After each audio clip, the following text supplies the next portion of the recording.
What's up, everybody? Welcome to your Kind of Funny Gamescast episode something. I don't know. I don't remember what episode this is. Kevin, what is it? 228?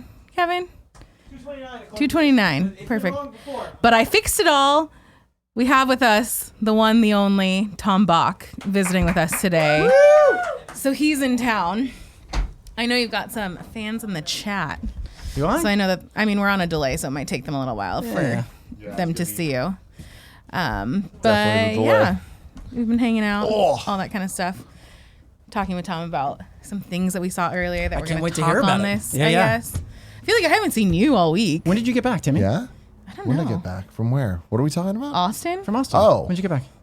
Sunday. We all came back at the same time. Yeah. Except for Andy. Except for Andy. He's dead to us. Oh, he sucks. He's dead to everybody. Yeah, he's still down there. What is the, and did it, man, being on the 4th is tough. I wish they would get away from that every weekend. once in a while. It's either on the 4th or like it'll be like August 3rd. Yeah. Depending on when they get the convention center. Yeah. I like it being on the 4th because that means we get the time off.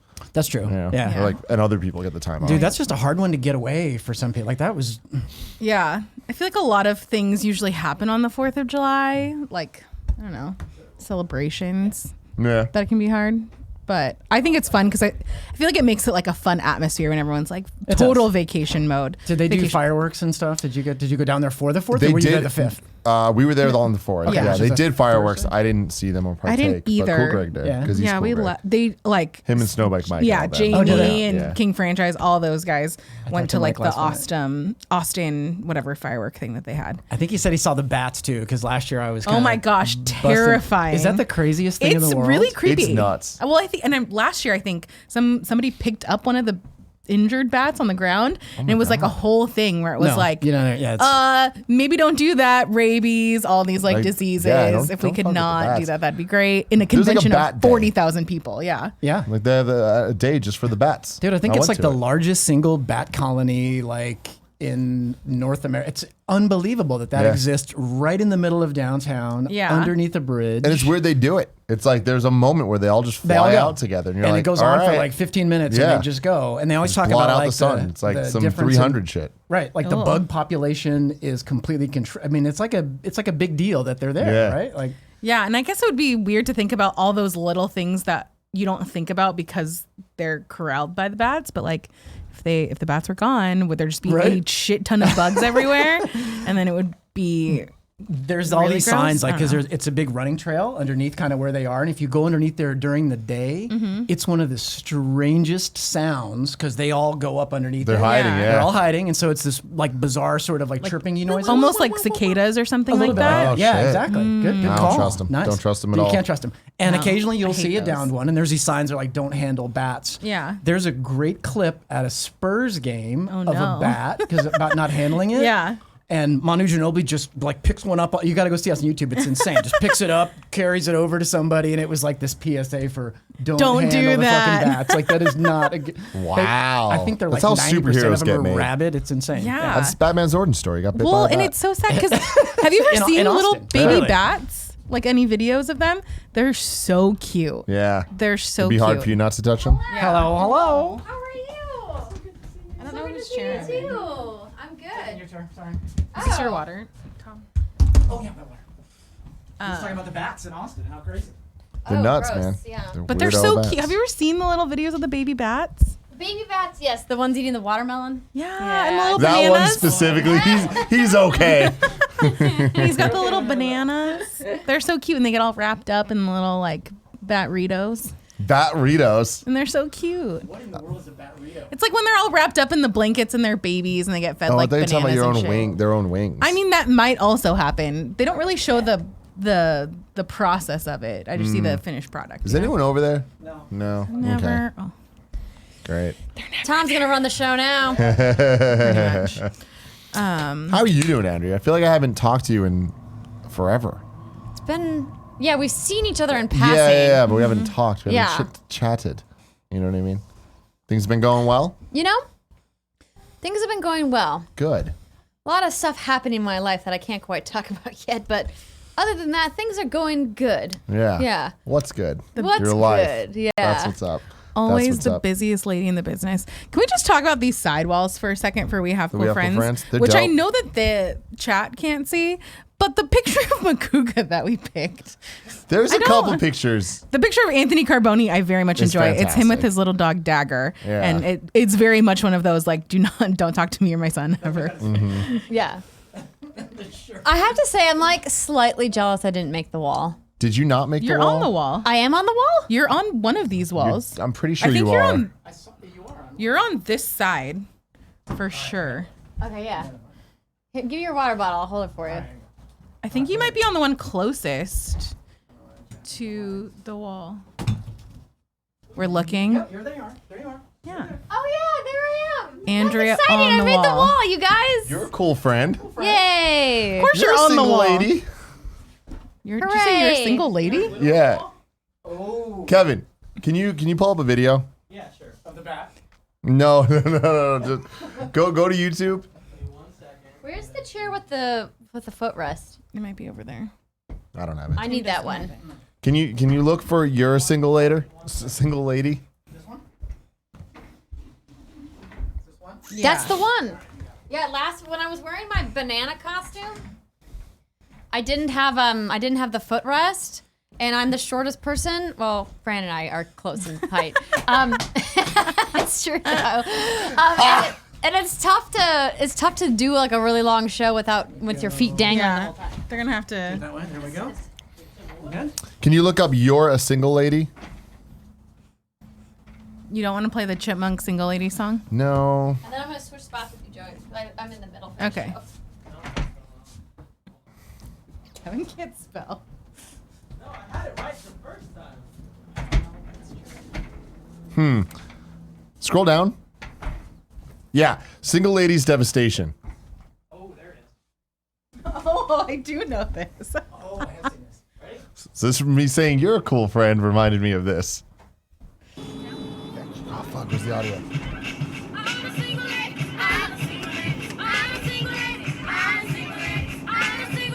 Listen, you're not a single lady, buddy. Oh, yeah you are. Yeah you are.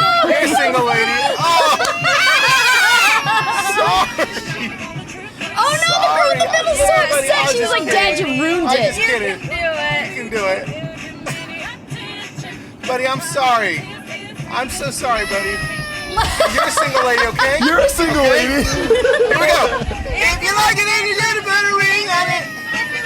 No, you fucked it up, Dad. Sorry. Good job, Dad. No. You can be a single lady if you want, okay? Horrible father. So funny. I forgot gotta about love that it. video. Single ladies devastation. Seems dangerous, right? That's Oh funny. man, I haven't indeed. had passion fruit LaCroix in quite a while. You know, I haven't had one either, but it's not that bad. I love it. It's Probably not that It's debatably my bad. favorite. Dude, what happened with them being outside store? What's going on with Oh, they're still still there. there. They're still Oh, yeah. outside. Tom, you were here. You've seen it when it was at its peak. I saw it at the peak. That's I peak. was here, I think, Can you can sit there. The real problem Cool. was that during the wet months, like in the early part of the year, you just can't untarp them because like it just gets too messy. So there's a whole process now where Cool Greg needs to bring them in, wash them, then put them in the fridge. Because they have mold on them. stuff on them. Yeah. Yeah. You don't want that stuff. Where do you think you are in the total of No what's been idea. consumed? I'm probably What was we're initially probably here? halfway there. We would have been Living done on with a it prayer. like within months if we didn't have this whole process. Right. Because And if it wasn't all these weird flavors. I say we have a there's some weird third flavor left. issue too. For Yeah, sure. third. A third. Kevin, can you push me in, please? Gary Whitta comes by and takes more What's than going to I be think we awesome is noticed. that's all that's going to be left at the end is the weird flavors, right? Well, no, because of the way we paced it out, like it's kind of been like a lot of the good ones are they're too far down. They're deep underneath all the shitty ass. Forcing the shit to melon get consumed. cucumber shit. That was on purpose so that we can get through all of them. That's 100% not true. no, that It was a legitimately tactical was, move. yeah. Like I made sure that we stacked them. me. God, it smells disgusting. What? It's so nasty. Why do people smoke cigarettes? Unless you're Andrew or Renee, because you look cool. I only smoke every once in a while. You're also not a smell amplifier like Kevin is. Like, Jesus Christ. He Like, I is feel like a I'm going to smell have this in my amplifier, nose yeah. for a year. Ew, a whole year. Just stick your nose in your passion fruit water and take a big whiff. good stuff. See, there you go. You missed just that quickly. a very Boom, gone. So exciting I feel like delivery. I fucking made it I did? in life because LaCroix sent me There we the go. hibiscus flavor. This is the very They- special delivery. It's not even out in stores yet. And they sent me Did you that take new them all shit. home? Yeah, I did. How many You did are get? the number one we got, like, LaCroix 6 of them. influencer, though, aren't you? Like- Six, 12 No, packs? just 6 cans total. Just Yeah. one little box of them. But man, that shit was good. Hibiscus? Hibiscus, yeah. I would have no idea what hibiscus tastes like. It's a type of tea, flower. So is it like green tea-ishy or? Have you ever had a Starbucks refresher? Yes, It tastes like that. like that. Yeah, not the lime one, the other one. The one that I think is called the hibiscus refresher. That would actually be called. The But I hibiscus don't know. refresher. How you, Greg? Great. How are you, Tim? Fantastic. Awesome. Yeah. Mr. Yasmin says, Tim, can you have a future episode of Internet Explorers be hosted by Nick and Andrea? I'm totally down for that. That'd be fantastic. I just don't know when that'll work out scheduling wise. Actually, I'm here usually On when you guys are Thursdays. recording that show. yeah, There you go. not Very next convenient. week. Are you Wait. here next Thursday? Let's see. I'm not. I am neither's here, Nick. but I have well, I could. I might be able We to need make 2 it. people to do the show. I have was a- going to have it be Kevin and Andy, but Yeah, if I can be done by 12:30, I could do it. yeah, you could. And you're doing Games Daily that day too? Yes. Who would you want to explore the internet with? It just can't be me, Greg, or Nick. Joey Noel. I mean, that would be an amazing show. Me and Joey Okay. on the Cool. internet. Yeah, there you go. Let's lock it in. Let's sign it up. Good call. Boom. Internet Explorers with Andrea next Thursday. Okay. Can you find stuff? Okay. We can do it together. Yeah. Yeah. I mean, just you know what to do. Awesome. Explore. Great. Yeah, explore. That's it.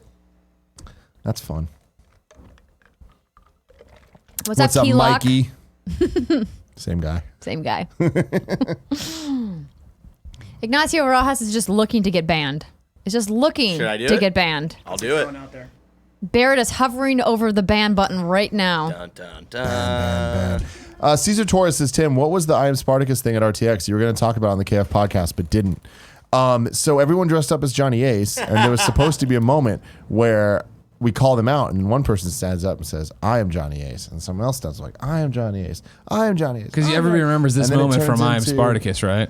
I mean, it's fucking pop culture, No. There's a bunch No. of 13-year-olds out Yeah, there. I disagree that think this we is Snowbike relevant. talked about it Snowbike Mike's on the 12 show years old. that told them what to do with the costumes. If they wore the costumes, we Do you know how gave many them beers step by those people step. had drank? I heard people I were don't know, drinking like man. crazy during our panel. It was the most embarrassing thing I've ever fucking seen on a panel. Yeah. Snowbike Mike stands up and does even it. though you've seen Greg take his clothes off multiple times. Oh my God, no! More But embarrassing. he owns it. These people didn't own anything. Okay. Snowbike Mike stood up. He fucking nailed it. Gia stands up. She fucking nails it. Everyone Obviously. else is just sitting around with their hands on their fucking under their ass. Like, Mm-hmm. what do I do? I don't know what to do. It's like if he a ran bunch of me Johnny through that Aces are story standing last up, night. stand up. Yeah. He told me the story on the phone last Wait, so night, how many and people only the stood way up he could total? tell it. At the end, probably 4.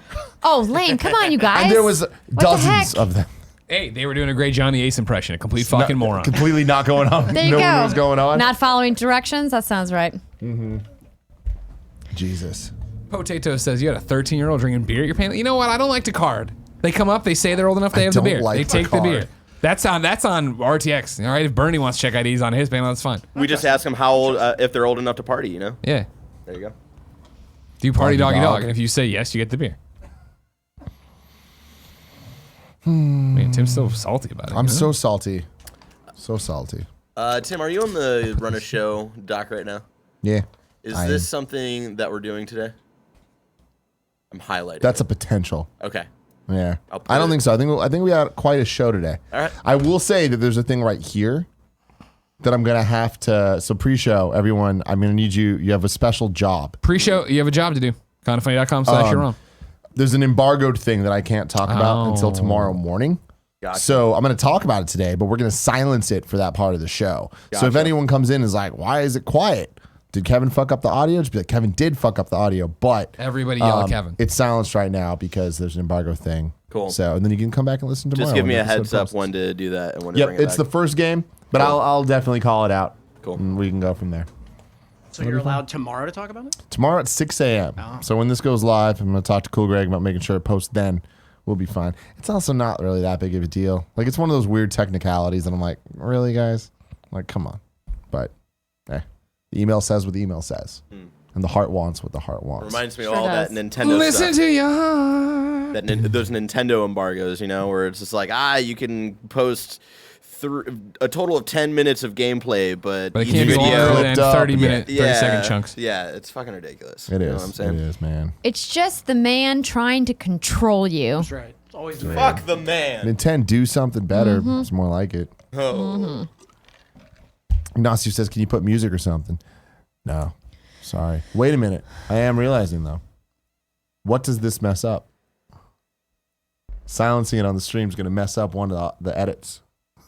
Oh, yeah, the OBS recording. Yeah.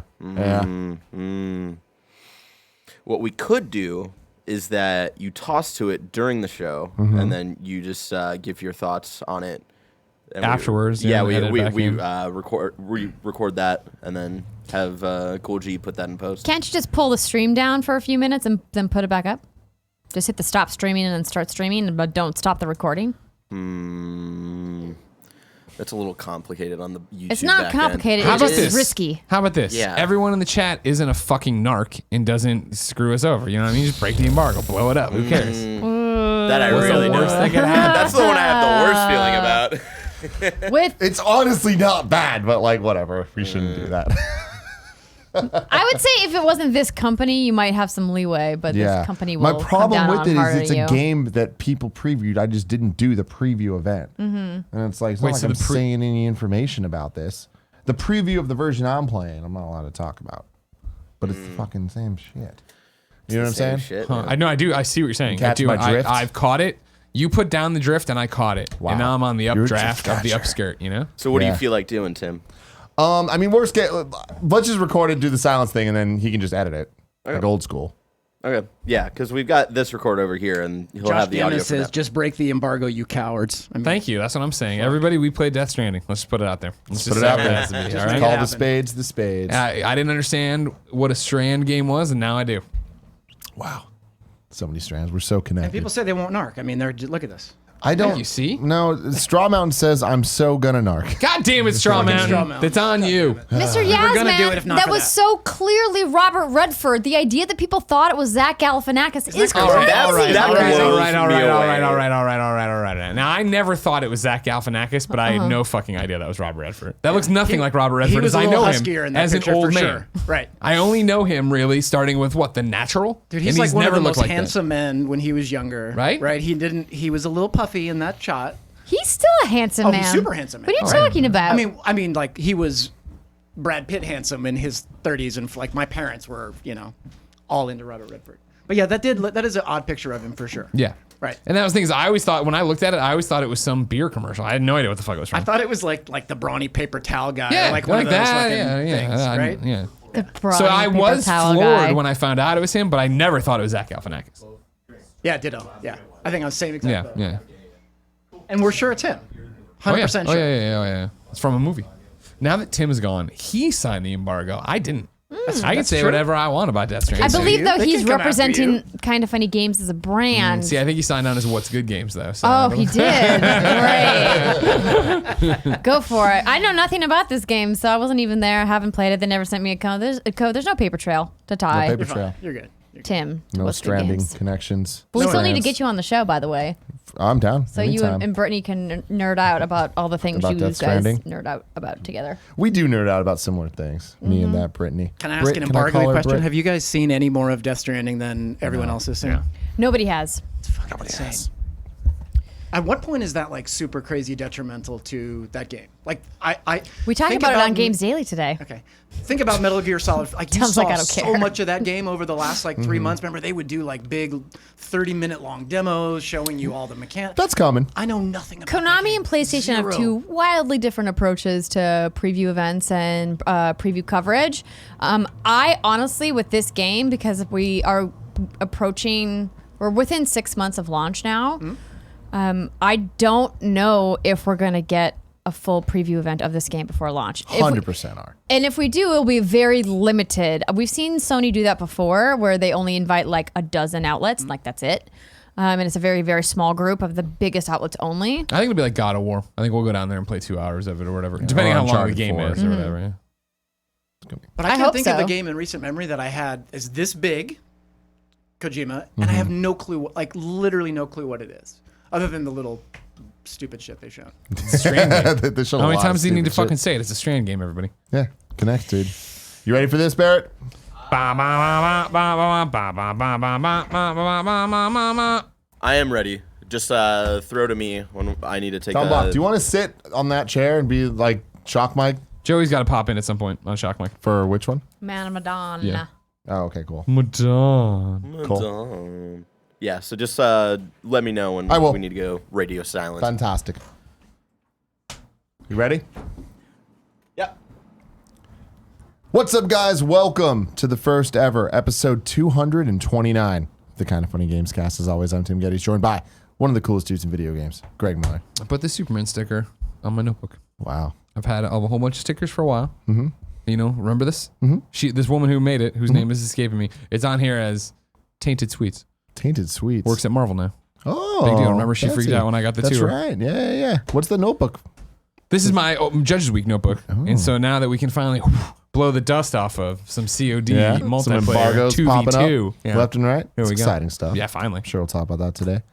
And joining us again, the busiest lady in the business, Andrea Renee. What's good, Tim? A lot of things are good. Yeah, Video man. games are good. Video games are cool. And on the Shock Mic today for a little bit, we got Tom Bach, the Tom Bach, who also is a Patreon producer for this month. So thank you very much. And while I'm at it, shout out to James Hastings as well. You guys making the show happen. Tom so Bach, much that you're here. An alum. He's been on the show before. He's been right? on the Kind of Funny Games cast. It's fantastic stuff. Yeah. He's there. Joey's going to join us in a little bit to talk about the Dark Pictures anthology. Man of the Dawn. I'm excited to hear about this. You should be. That's some cool stuff. You better strap Very in, cool buddy, because stuff. you're a coward and this game's going to break you. Wow. Are you not a scaredy cat? Are you not a scaredy cat? I don't know if I would classify myself as a coward. I'm scared. That's what I heard. I make noises. I yelp. Yeah. But I do it. I'm Yeah. excited about it. I Sure. like scary things. I'm not like Andy. You're not like That's a Kevin. great point, actually. Yeah, Kevin doesn't play scary Kevin things. straight up said he wouldn't play this game this morning. This game. Yeah. Coward. God. All right. Whatever. I was going to be mean, but you know what? I'm not going to. He's not in the room. You can talk You shit guys about can him. fill in your own blanks about what I was going to say about Kevin. Ooh, I like it like a Mad Patreon Lib. supporters at the silver membership Lib. or above get to watch this show live as we record it. You can get the show 3 days early and get the full exclusive pre and post show. Or if you don't want to do that, it's cool. Monday. You can get it on youtube.com/kindoffunnygames or on roosterteeth.com or on podcast services. Just search for Kinda Funny Games Cast. Like I said, our Patreon producers this month, Tom Bach and James Hastings, the men, the myth, the legends. Thank you all for all of your support in any which way you're doing. Greg, how are you doing? I'm great, Tim. I was just telling Andrea that I feel like I haven't talked to her in a long time. I feel like I haven't talked to you in a long time. Yeah, it's hard for people to wrap their heads around that one, I think, in terms of such a small office, only 8 of us, right? And then obviously contractors in every day. But for you and me, co-founders, we're in the same room. But it's rare we're actually in the same room. Yeah. We all doing our own thing. We're all checked out. Yeah, we're all on email. I'm doing Bit the thumb bopping out, doing- around. Yeah, I know. Comic-Con next week. Woo! Marvel Games panel at Hall H. Do you know things that we I can't do know yet? know. I Really? know a lot of things you So guys what can't know. games are you guys talking about? Is it it's the big Trying to three? get me to break my fucking embargo? No, this No, is listen, public. listen. This is public. Square Enix put out a press release this morning announcing that they will be doing the first gameplay reveal to the public at the Hall H panel for Marvel's Avengers. That was in a press release, so that is public knowledge. Well, it's public. I remember there was games. I just remember what the third one was. There's Iron Man VR. There was Avengers. What's the third one? I didn't see Ultimate anything else in Alliance, the press baby. release. Yeah, Marvel Games Yeah. put out the image early on when they they announced announced it. it. Yeah, Yeah. yeah. Gotcha. Yeah, I mean, yeah. wow. Yeah. They're coming pretty hard. They're That's coming cool. super hard. And that was the thing about it where, this is, year Third? three? Yeah. The year 3 of hosting the Marvel Games panel. And obviously, each and every year I go there, I'm excited to talk to devs, see what they have up their sleeves, yada, yada. This is, stick with me, the smallest amount of games we've had on the panel before. It is the longest panel we've ever done. And it's the first time where every one of the games we're talking about are games that I'm super fucking excited for. Interesting, because I remember last year was the first time I saw you do it. My first time ever in Hall H. That Sure. was exciting stuff. Yeah, And you guys, the big thing was Spider-Man. Right, of course. Which is crazy to think that game wasn't out. Right, I know. Like, it feels like it's been out forever now. I know, but I know. But yeah, that was we got to see the kind of reveal of Silver Sable. Yeah. in that. Right. And, Yeah, we got to meet the voice actress and everything else. and all that, and then the limited edition PS4 Pro. Right. Yeah. Sexy red one. That did really well for me. That was cool. Twitter wise. But then there was a lot of like I would call filler games in it. Well, Marvel to kinda Games get does have there. such a it's the tendrils are in everything, right? So it was like Strike Force and this and mobile game updates and stuff like that. And that was I guess year one, right, where Sanzaru came out and did Marvel Powers Unite VR and stuff like that. There's all those things where I think it's more of a hey, we have a That was last year too. Was it? They did that. Me and Matt were up there. Cool. Matt, maybe it was like I think they announced Spider-Man for that. Okay, For that makes one, sense. And a couple other characters. And that's the thing. They first showed that 2 years ago, though, right? Right. Yeah, I remember think being it there was for the new review. characters with the VR stuff. But yeah, they have a wide library, right? A gigantic library of games they're working on at any time, and I think we're gonna get updates on some of those. But yeah, these are the 3 that were coming out full guns blaring on. Do you think, Tim, since I can't ask Greg because he might know, that they're going to show the behind closed doors demo of Avengers in full at the panel? I mean, if you're saying that the press release said that it's going to be the public debut of Gameplay. I imagine. I don't think that there's going to be much more than that ready to show this soon after that's E3. possible. And usually when you look at different, kind of games announced at E3 that then follow up at Comic-Con, it is usually the behind closed doors stuff that they show. Square's done that a lot. Ubi's done that a lot. I hope they do, because I really liked that demo. And Really? Yeah. Didn't we talk about this post E3? I don't remember. Maybe. You saw it, though, right? I did. I did Yeah. not like it so Oh, much. I did. Yeah. See, normally I'm a Black Widow hater. But after that demo, I was Well, like, she was the only good part of it. her combat was that the I saw. best. Yeah. So totally, absolutely. Hers was the only thing I'm like, this looks fun. Yeah. And then it cut to quick time events. Like, yeah, well, we'll see how this goes. But exciting stuff. Is there anything else for Comic-Con games wise that we're looking forward to? Because I feel like games at Comic-Con's never been the biggest thing. Yeah. But No. usually there's at least like a something. Nintendo. I mean, usually Marvel's has a the biggest presence. one. Yeah, we talked about that, I think, yesterday, right? Where we talked about, like, I haven't they're gotten an gonna have email Switch about Lite, Nintendo yeah. or whatever in terms of going to see the games like they normally do. Oh, do you think the Switch Lite will be there? Comic-Con might be too soon 'Cause I or remember- not. You never yeah. know. But it'll be at PAX West undoubtedly if it's coming out in September. Comic-Con was the first hands-on preview for the NES Classic and SNES Classic, if I remember correctly. It's only 2 months away from launch at that I don't point. think it's going to be there. Yeah. I think I think that would have been a beat you put in your press release, and the first time you can see it, even if it's just behind a glass box, right? It's going to be at Comic-Con. I think you would have promoted that if I'm Nintendo. But of course, Nintendo Yeah, but does stuff if I on was the go. Nintendo, I would have done my announcement at E3. So who knows what they're going to do? Why you can own the moment right now? on the moment, dude. Andrew. They, Look at do you know this. how many They games? just had two two thumbnails, two on headlines. Games Daily. Like, Yeah. can you get They more would have owned prestigious? the moment during E3 too. No, they wouldn't have. Yes, they would They have. already It's all own the Keanu moment. Reeves. Yeah, Exactly. You're right. Tell us what you know, Greg, Breathtaking. you coward. Tell us what you know. No, I can't do that. Sorry, I won't break embargoes unlike Tim. Wow. He Just threw because you I under want the to bus talk there. about Death Stranding in the pre-show with my exclusive insight. You know what I mean? We just wanted you to blow it up. Just go do it. You know what I mean? Jesus. Give it all away. God, yeah, so I'm guys. super excited for that at Comic-Con. I think it's going to be a really, really good panel. I think they have a lot of really cool shit to announce and show. Yeah. Yeah. I mean, I think that's great because you guys, you did a great job last year, but the Marvel Games guys are great. Sure. And I feel Anytime like I get this to is work the, with Bill, come on. This is the Bill's first fun. time Yeah. that there's a lineup of games that like have the potential to be to matter, to Right. really matter. Not just Spider-Man. So Yeah, and that's what's interesting about it too is like obviously since that PlayStation VR event where they let us play Iron Man, I've been preaching the word of how good that game is. To see what the update is on that, to actually get that to a Hall H sized panel of like, hey, no, this game actually makes you feel like Iron Man. Here's the video. Here's what we're going to show. Here's what we're going to talk about. Like Yeah. that's super exciting. On top of the fact that you figure for Ultimate Alliance, right? The game's out the next day, and then the fact that Avengers looking forward Out and the actually next day, getting wow. a review of all that stuff. it's crazy stuff, Yeah, man. Yeah, Ubi's backing out of Comic-Con this year. Are they backing out or they just didn't go? They just didn't go. Okay. But whatever you want to call That it. makes sense. They don't really have anything to show this year. Yeah, but they usually, even when they don't have something to show, they're there and they kind of like have a huge presence on the show floor and they throw their big boat parties and stuff. Well, they don't have an Assassin's Creed to promote this year, and that's probably one of their more popular brands that has a comic book element to it. Last year, I hosted a panel for the Division 2 because they released their new Division comic, and along with the novel that they were talking about, and how it ties into the narrative of the Division 2. But obviously, they don't have anything new to report there because they're promoting the launch of episode 1, which is happening. So that makes sense that Ubi's not there, because what are they going to do? Something for Ghost Recon? That doesn't make sense. Hey man, they got the Punisher in their Bernthal. game. Yeah. Here's my dog. It's me and my dog. Got the burn. Ah, cool, John. Was his name Tam Tam or something? Bam Bam. Bam Bam. Yeah. He was cute, though. He was cute. Damn, was Bam cute. Bam was adorable. So was You gotta John. love it. You gotta love it. All right. enough about Comic-Con. I want to talk about a video game, but it is embargoed for people watching live. So we're going to have to put the stream audio down for a little bit, but we'll be back. Oh, we did figure this out. This is how we're going to do it. Yes. Okay. Yes. You ready for that, Barrett? Right. Bringing the audio down in 3, 2, 1.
1. And so that's Death Stranding. That is, in fact, Death Stranding. Greg. Hey. Dr. Mario World. Right. Everyone's favorite mobile Ooh, game. I started playing this last night. So are you further than where we were talking about yesterday? Because I thought I hadn't even opened it yesterday. Okay. I have it now. So where are you in the I'm game? still in this tutorial. Like I think I'm I like played on like world, let's see, 14 or something. I don't World know. 14 or level 14 or whatever. Like, are you on you're on the 14th square of the thing? Or Yeah, whatever? it still feels to me like I played for like an hour. Gotcha. A little Okay. less than an hour because I still have my unlimited hearts. Okay, yeah. I mean, so I'm not a Dr. Mario kid. I wasn't raised with a Nintendo, obviously, so Dr. Mario's always been something I've seen. I'm like, oh, I should like that based on Tetris and Luminous and everything else, never given it a shot. Obviously, this dropped on iOS. Downloaded it, dropped it there. Didn't realize it was like doing the match 3 thing, fighting all these different viruses. So I started playing on the train. And again, this is just top level. Hey, it's not the main game I played this week. I am interested in it. I'm still in the hour of unlimited hearts where I'm not having to get nickel and dime my microtransactions or anything. Yeah. I was wondering more if you were going to play it and how you would come down on Dr. Mario. I'm also not a Dr. Mario guy. Neither see, of you. I I am so Dr. I Mario. love Dr. Mario. One of my favorite games of the Super Mario Brothers franchise. Spent countless hours playing Dr. Mario. Give So me as a a good super Tetris fan then, attack on iOS, then I'm in. it's coming. Didn't you see that? Tetris Battle Royale Yeah, Tetris Battle Royale's coming. to mobile. No. Tetris attack. Yeah, but Tetris is coming. Tetris Attack. Tetris Battle Royale. Real quick, guys. I've never played Dr. Mario before, and I skipped the tutorial, which was a mistake. But I eventually got it, and with like that hour of like unlimited play, I got to like level 30 something. Nice. I fucking love this It's game. great, Oh my yeah. god, it's so good. Yeah. It's a lot of fun. Are you worried about the microtransaction stuff? So I got to the point in, I think it was level 27 where my hour ran out. And then if you're good, you can keep playing for a while. Because it does, every time you clear a level for the first time, it gives you another heart. And I played for an additional like 30 minutes. Like as you go, the levels get harder. Yeah, but it's a lot of fun. I really, really like it. And that's my thing is, again, not knowing Dr. Mario and Yeah, just going and playing with it and stuff. I see where I would really get into this. So Andrea, as someone that has played the original Dr. Mario Yes. extensively, and now this, how does the gameplay differ? So the first thing you're going to notice is that there is touch integration. So traditionally in Dr. Mario, it functions a lot like Tetris, where the capsule, the color capsule, would drop from the top, and then you would need to match it to the viruses below. Now this way, it goes the other direction. It goes from the bottom up. But what it's great about it is that you can free move the capsule around with your finger, and then once you let go, then it slowly drifts upwards. And once you've let go of the capsule, you can no longer bring it back down. But if you keep your finger pressed on the screen, you can essentially move it anywhere you want, which really gives you a lot of strategic choices, because in traditional Dr. Mario, you essentially have unlimited capsules until you fail the level or until you clear the level. And here you have a limited amount of capsules, so you have to very carefully think about how you're going to use them. You can't just kind of willy-nilly drop them around. I've just gotten into a couple of levels where they've opened up all of the items, and so I haven't really dug deep into what the items do and things like that. But I love how when it comes to the puzzle mechanic of the game, they utilize the mobile interface to give it its own twist, so it's not just a direct skin of classic Dr. Mario, though I would play that if available. Yeah. I would prefer that, because I love Dr. Mario, but this isn't really doing it for me. And just how far are you?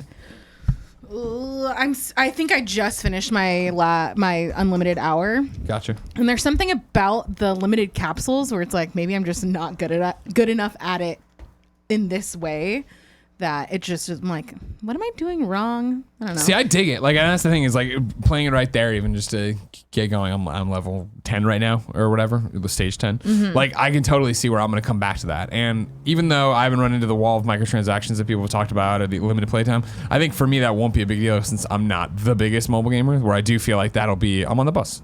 Okay, cool. I'm out of my 5 lives or whatever, or I'm not, and I'm just gonna turn it off and walk away and let it refresh over the 30 minutes. Yeah, I think that they're doing a lot of really neat things with the match 3 element. It's not a traditional match 3. Like when we first talked about it being match 3, I thought it was going to be something much different Like than it Bejeweled? is. I thought it was going to be a little bit more Candy Crush. Okay. But I like that the way they're incorporating the match 3 with this, and I think it's got a lot of potential.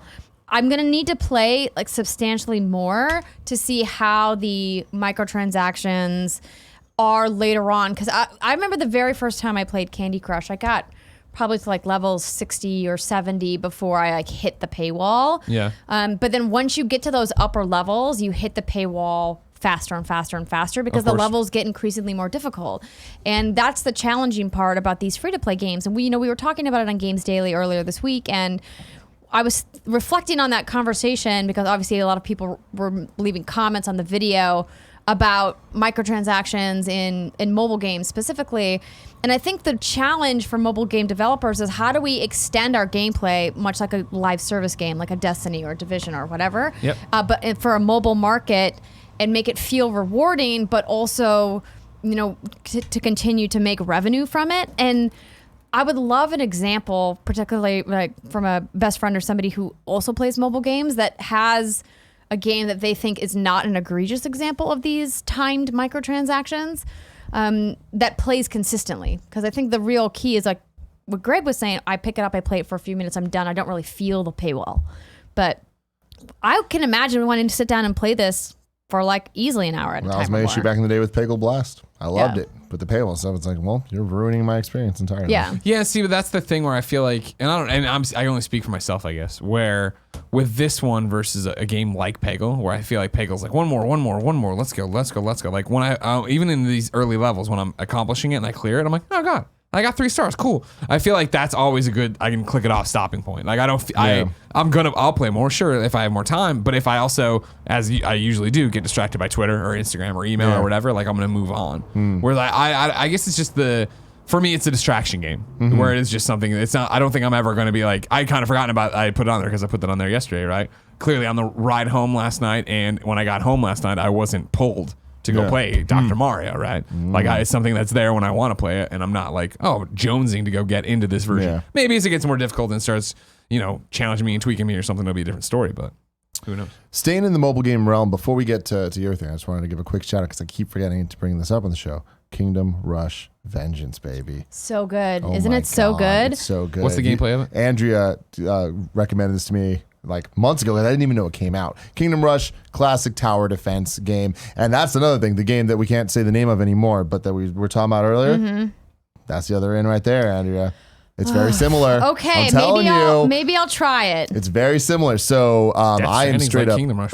wow. I'm straight up addicted to Kingdom Rush Vengeance. On the flight to Florida, I played it the entire way. It's my favorite plane game by far. It is just so. That is literally what it should. Put it on the box. Put it on the App Store. It's the best plane game ever. It just sucks your time away, and next thing you know, you're landing. You're just like, I want to keep playing. It's weird because each level lasts way too long. They're like 45-minute levels, which is great when you're just trying to waste time. But like, it just seems counterintuitive to the mobile design. That seems not mobily, right? Yeah. It's kind of weird, but it's like this is the type of game that like I would recommend playing on an iPad. Like it is. I almost exclusively played it on iPad previously. This new one is the only one that I haven't started on iPad yet.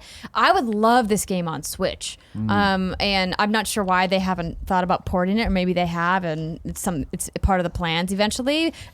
A bigger screen would be great.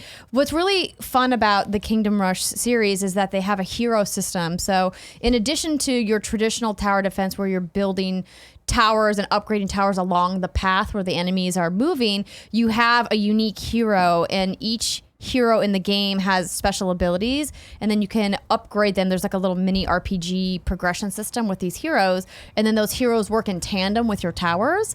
And as you progress through the world, you'll find that different heroes are better suited to different enemies because all of the enemies have different strengths and weaknesses. Like this tower is good against this enemy, for example. Gotcha. But maybe this hero has a really high rate of fire, and so you want to use them in levels that have lots of fast moving enemies, or maybe one has like a freeze attack. So if you get like large waves, just the deep strategy that, Ironhead Games has put into this has been so much fun to see the iterations build from game to game, because it's now the 4th game in the Kingdom Rush franchise. And yeah, I'm so glad you're playing it again. It's Oh my great. God, they nailed it this time around, and it's just so satisfying. It's just chaos that you're absolutely in control of, and it's just like there's all these little pads, and these little guys are coming. You're like, oh, I'm fucking your day up, and then you're like, oh shit. It's really just kind of like putting your finger in holes that water's coming out of. Damn, Yeah, just trying to like just control it all, and like you'll totally be good until you're not, and you're just absolutely overwhelmed, and that's when it's the most fun. It's because you're just like, oh man, like we got to upgrade the arrow towers, like go faster. Like that's going, you're like bombing people, and then you have your hero that you can at any point tap on him and tap anywhere else on the map, and he'll just run over and start fucking things up. Gotcha. It's so satisfying. Have you been using the girl that teleports? Yes. Oh, she's my fave. It's just awesome. I love it, and like it is totally an example of the one more match type thing, but like the loop is so good because there's the RPG elements where you're like, well, I'm so close to leveling this guy up. I guess I'm going to replay it again to get the 3 stars to keep going.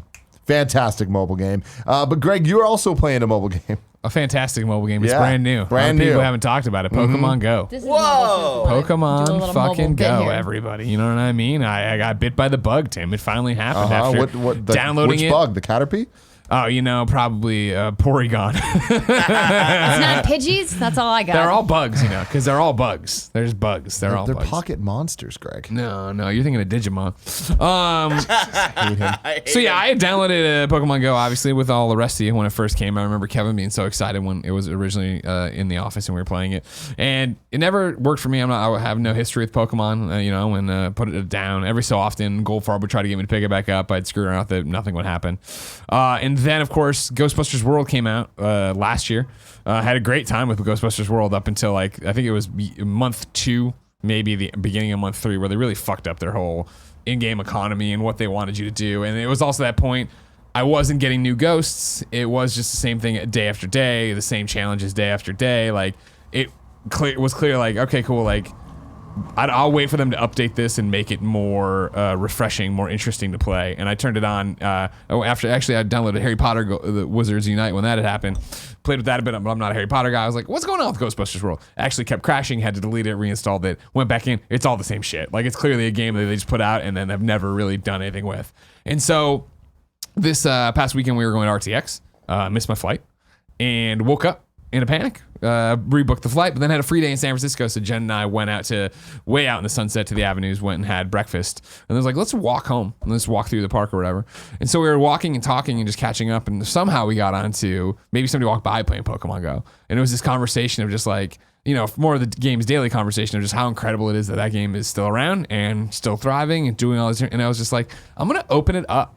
And I opened it up, and then sure enough, we were just walking, talking, I was catching stuff. She's like, you're playing Pokemon Go? I'm like, yeah, a little bit. She's like, I'm going to jump in too. So then she got in, and then we've just egged each other on this entire way. That's all we did at RTX. Yeah, it's all we did at RTX. In the neighborhood, we were going to dinner the other night, and we put our name on the wait list. And then it was like, I don't know, let's just walk around the blocks, hit all these Pokestops, just walk through the neighborhood. This morning, we woke up like early, because Jen's like, we haven't been spending quality time together since we got back for RTX. Let's wake up tomorrow early, get a cup of coffee, and then just go walk catch Pokemon. I was like, 100%.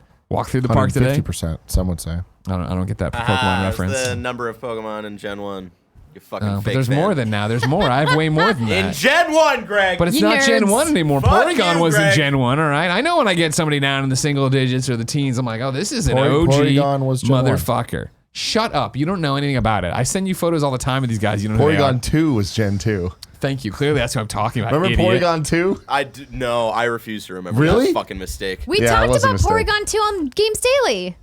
Wow. Well, we we don't showed watch that Porygon show. photos, yeah. Anyways, though. Porygon 2 is in Pokefloats. I've been having a ball with it. I don't know how long it'll last. You know what I mean? Who knows how long I will be obsessed with this. But it's just a fun thing to do. It's all Jen plays now on the couch while I'm So playing. now you're other going to thing. play Wizards Unite with me and Joey. No, again, I started Wizards Unite, and it's the same thing. Where when I started Wizards Unite and jumped in, I was like, okay, how does this play? Because like Ghostbusters, I mean, being a Ghostbusters fan, using the Proton Pack and traps and stuff, that was like, this is awesome mechanics. It's the fact that there's not enough new ghosts or things challenge me. Okay, Wizards Unite was jumped in the world, and there's all these different things, and it's like, oh, but I'm just tracing the spell, and I'm like getting people out of ice blocks and getting fucking badges and whatnot. Versus just throwing the Pokeball? It's the Yeah. same thing. No, it's Pokeball less involved. Where I'm just like, I don't want to be like. Oh, you do want this something thing. simpler. Yeah, for a handheld mobile game, if I'm just walking and talking and screwing around. Because that's the thing is like, I'm enjoying it, but it's a hot and cold thing. Where like, oh man, let's really go get some stuff, and then other stuff like I don't need to do this. That is a drawback to Wizards Unite Like, it's that involved. was unforeseen, that you can't one-hand it. Yeah. Unless you have gigantic Which Andrea hands. noticed today as we were walking to lunch, and I was like way behind them because I was stopping to. And do I all should have these spells. just taken my phone out and sent some spells too. But we were on a time crunch. We were Yeah. like, "Come on, Joey, let's go." Yeah. There's spells for that. And so yeah, I've sent you photos of all these funny little men I'm catching. I got so many funny Yeah, little men. Greg just keeps sending me Pokemon pictures and giving his caption of what he thinks it looks like. And where they're from and It's what thrilling, they do. thrilling content. Hey, you know what? If you don't want to be my friend, you shouldn't have given me your phone number. That's on you. Oh, You know yeah. what I mean? I That didn't is wanna also do a it. solid point. Let's see if we can bring it, like, if there's any gold here. Oh, So- I've Are you sent checking plenty your of- text messages? He well, texts me a I text picture. photos of the Pokemon and then I give him my caption. He sends to me it. a picture of Machop. And it says, look me in the eye and try telling me a man didn't fuck a dinosaur. And this thing popped out the egg months later. Let me see the photo. Jesus. Because look at it. Look at him. I mean, He's clearly a little man, but he's also clearly a little dinosaur. And then he sends me a picture of Machoke. they and call says, that a Wait, no, humanoid. you said that was Machoke. Machop. And Oh, then my Machoke. Machop apologies. and My Machoke. apologies, everybody. Then he sends Machoke and he just says, this guy fucks. This guy. Am I definitely wrong? fucks. Look at this guy. He's got a wrestling belt. He's on. got to wear underwear. The other one doesn't wear underwear because He it's a sends little me- man dinosaur. Sends me one of Zigzagoon and says, look at this fucked up raccoon. Yeah. Wait, Yeah. zigzag what? Zigzagoon. Yeah, Pokemon names. Yeah. Well, And then- guess what? You can read the name and you understand exactly what it is because it's clearly like that's exactly. They are literally just putting dogs in this game. And then I there's- have Oh, it's cute. It's a fucked up raccoon. Fucked then up there's raccoon. Mag Cargo. He says, look at the It's like he balls got on this dude's electrocuted. mouth. Wait, who is it? Mag Cargo. I don't remember that one. Magcargo. What the fuck is this What? thing? It's like a lava. It's Look- like a lava snail. Fire snail. Look at the balls Oh, on it this guy. is a. Well, is it a? No, it's a snail because it's got the shell. The shell. game makes it. He has more testicles hanging from his mouth in there. You know what I He mean? does have testicles hanging from. His But look at mouth. this. Look at Houndor.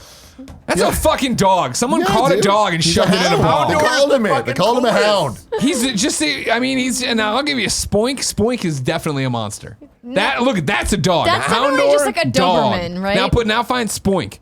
All right, hold on. Spoink is Spoink? definitely from another dimension that's here to fuck us up. Like Spoink is What gonna. the fuck is this? It's cute. It's like got a pig It's nose. a pig. Hence the oink. But he's got a little. Yeah, he's got the See, little Pokemon curly, names, the man. curly tail. Spring oink. Dude. Thank you, Joey. That was good. Wow. Okay.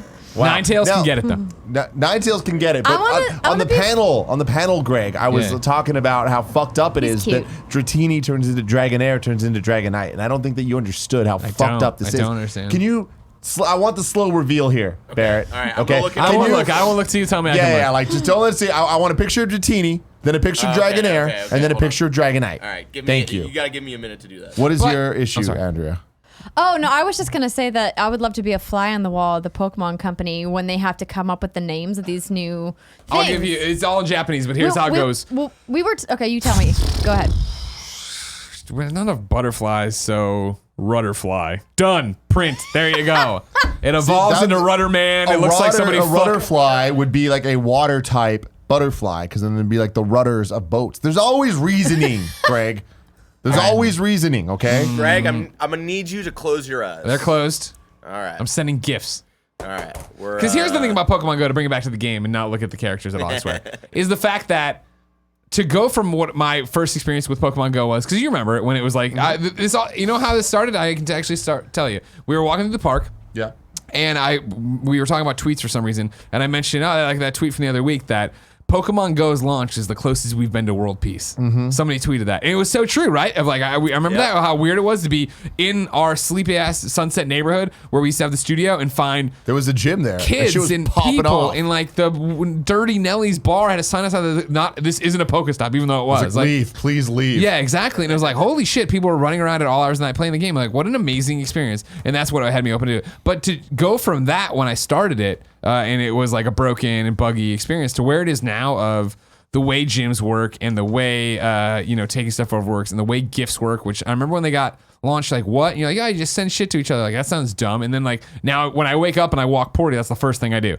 is go through and clear out, send all my gifts to Scott Lowe, to Jen, to Pascal. Like Santa Claus in the morning, dude. Exactly, and get it back and see our friendship levels increase. And I'm going out there I'm transferring all these Pokemon. I'm getting all their candies. You know what I mean? I'm using different things. Rare I'm getting candies. excited when I see new ones. We beat a raid at the Austin airport. Beat a raid this morning and stuff. And again, fucking 7:15 walking around Golden Gate Park today in a random ass park, and there's a raid pops off. Generally, like, let's try it. Some random guy jumped in. Hell yeah. Who the fuck is this guy walking around the park too? You know what I mean? He was all alone. Is he just a creeper in the bushes? Nobody knows. But we beat Jimmy the raid. And we got the thing. Needlefingers. That's what they call I got him. some fucking creature. I don't know. He's big. Some creature. I want to say he was a dragon, but I'll look at my phone and let you know. Interesting. I wonder All if right. it was dragon. Can I look now? What am I looking You at? can look Yeah. now. So please pull this up. Of Aaron. course. This is Dratini.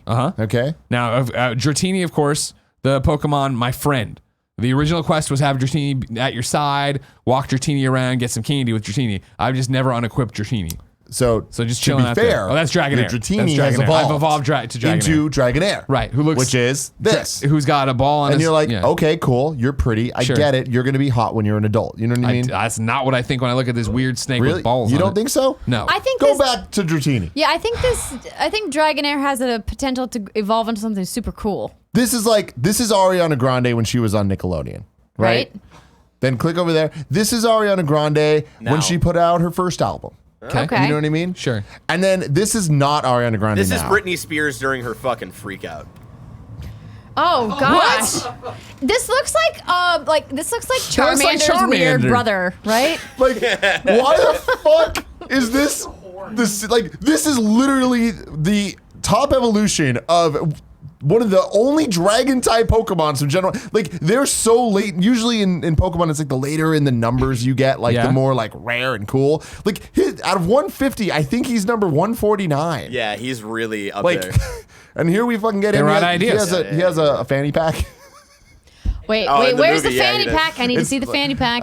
Type it the Dragonair Fanny pack, it'll come up. movie. On movie. Also, yeah. that Ditto as Dragonite plush is Because pretty cute. he's like he like sends messages. That's a and man shit. purse. That's not a That's fanny a pack. European That's- It's a carry-all. satchel. That's Look at just a Pokemon satchel. card. Go down. Look at the card. Look at the Oh, card. like, that's a straight up purse there. Yeah. That when you saw Pokemon the first That's movie, still a you get purse. this card. Look at this fucker. Okay, so for people Pokemon who are are dumb. listening and who have never seen Dragonite, Just imagine Charmander. it's an orange dragon who stands upright, so kind of beefy Looks like legs. dragon tails. Little wings. Probably can't do much flying because normally dragons, the wingspan is proportionately much larger than the body He will size. fuck you up That's with not Hyper the case Beam, though. with this guy. Lance And had he's two got- of these fuckers. It almost, from this angle, it almost looks like a briefcase It's a business trip, dude. that he's wearing, cross-body style. It looks like a clasp at the top, like a doctor's bag, like an old school doctor's bag, right? Yeah. All right. Well, anyways. So that's what you have to look forward to for your Dragonair. I want to point out the person we beat in the raid today, and I now have is Sharpedo. Sharpedo. Yeah. Wow. He's a shark, not a pedo. Heads up. Jesus. Just a heads up. Well, you said it's in the name usually. Sharpedo, I imagine. Like a torpedo. Like Why a is it spelled torpedo. pedo? Because it's like a Pokemon. Why is it called a pedo? I'm just saying, if I was a fish dad, wouldn't let my fish kids go around Sharpedo. Bad name. Andrea, the last mobile game we're going to talk about today. Lego Tower. Yes, so I'm playing this actually right now.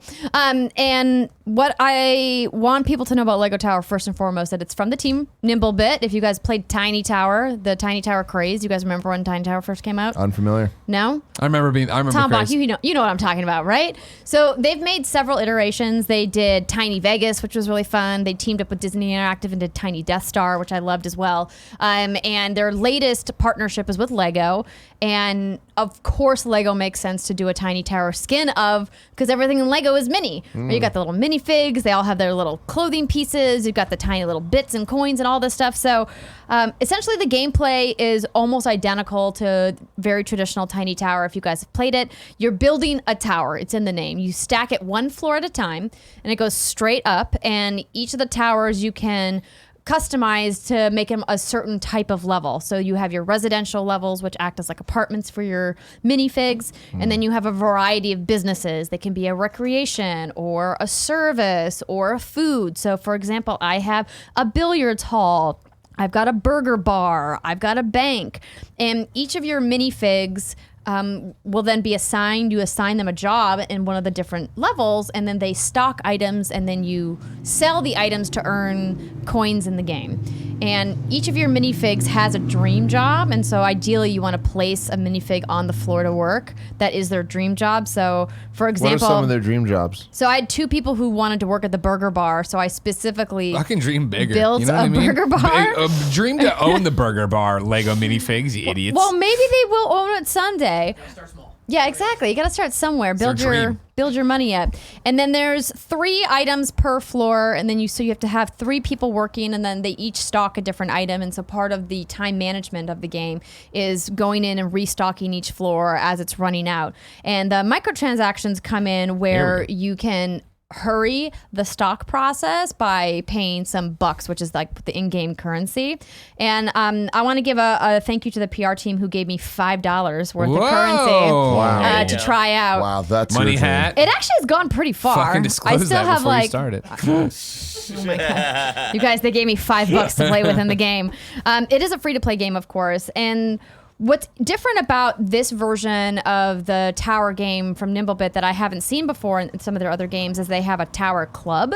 And in the tower club, it's like a subscription. You get the first 5 days free to try it out. And a big thing from the tower games of the past is customization. So the elevator mechanic is very important because you're constantly sending people up and down the tower. And so if you're part of the tower club, you can get all of these different customizations, whereas before you either had to earn enough money in game in order to buy them, or you had to pay real world money for them. So now you can get into the tower club and you kind of get to rotate through all these different customizations without having to pay for them one by one, which I think is really cool. So yesterday I had the flower elevator, and today I have the cupcake elevator. Whoa. But maybe I want the dragon elevator for later today. And what's great about that is that you kind of get to change your customization based off your mood for that day. And then they have background customizations, lobby customizations where your personalized minifig lives, and then roof customization. So, for example, right now I have Garmadon's shark mech as my roof topper, which is pretty cool. So if you go up to the top of the tower, you can see I've got my big shark on the top of the tower, Sharpetta, which is neat. And so the price of admission for the tower club is actually not that bad. You can buy a couple of days for a few bucks, but if you want to buy real bucks or real dollars, Lego bucks, like so for 5 days it's $2. For 25 days, it's $5. For 299 days, so essentially almost a full year, it's $20. And that gets you kind of the unlimited ability to customize, and it gives you a discount on all the other purchases that you make inside the game. And it doubles the rent you can collect from your tenants. No, interesting. So this is clearly just, I don't want to call it a time waster, but it kind of is. It is one of those games that you kind of just check in with from time to time.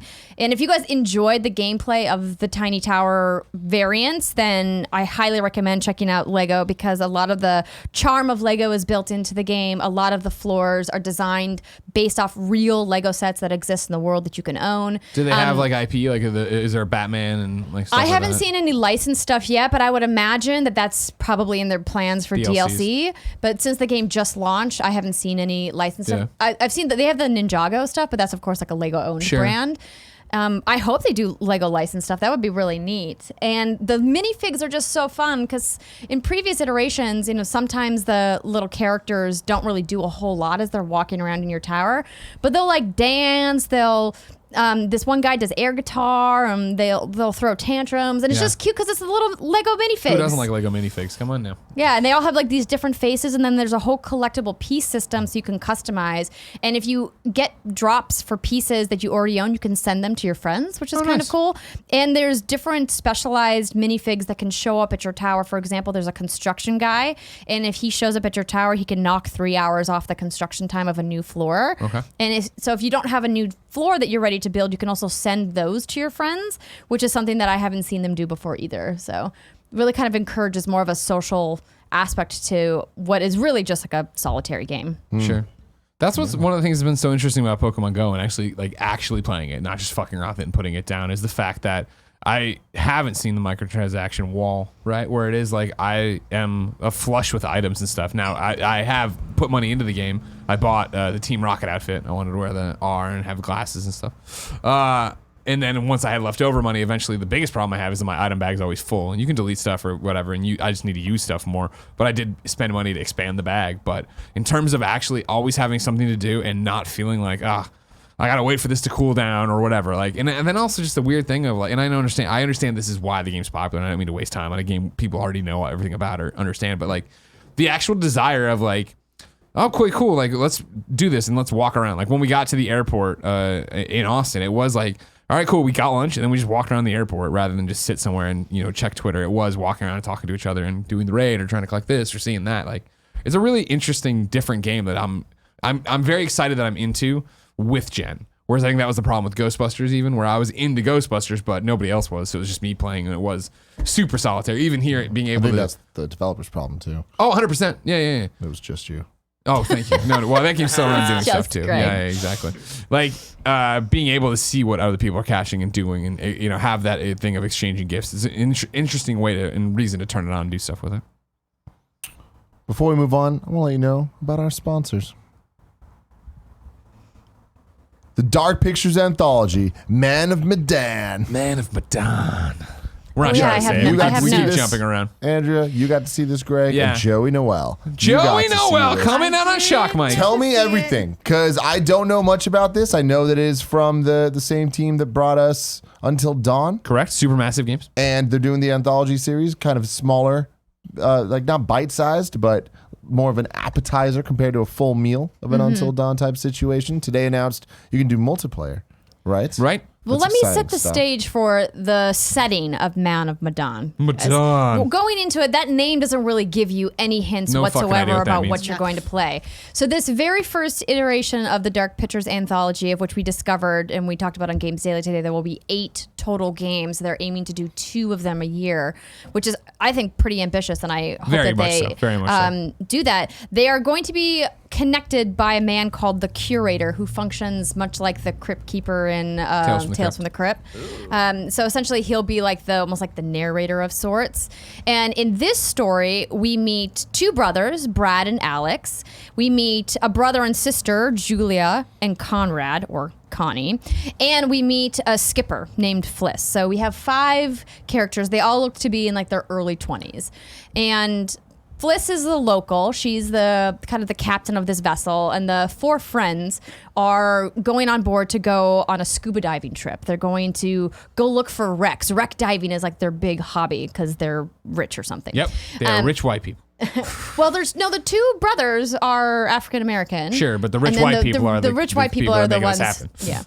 And so then I think presumably Fliss is I don't know. I don't want to. She kind of looks Bahamian, but she's She has like a Jamaican accent, right? something like she's Yeah. definitely Caribbean. from like Yeah, Caribbean, yeah. like How local. much sexual tension we talking about? Oh in this man. There's a boat? lot. So yeah, so there's man. so we first learn in the very beginning that Alex and Julia are dating. So they're a couple. That's not a secret. And then of course Conrad, the brother, Played by Sean Ashmore. played by Sean Ashmore, wants to get with man. Fliss, the captain of He's the the boat, 'cause she's charming pretty sexy. playboy. He's had a million women in every port. Yeah. And Is now Is he wants the Fliss. only like known actor? He's the only they- one that I recognize. Press release calls out the fact that Sean Ashmore's in there, and then Pip Torrens is the curator, and he was in The Crown, Star Wars: The Force Awakens. I think he was Snoke. I'm not joking. What did I fuck okay. Oh, up? Snokes. What's his name? So Oh, Andy Serkis. Yeah. so we And meet this is these. just an old guy with he's an old man, old white guy. Pip.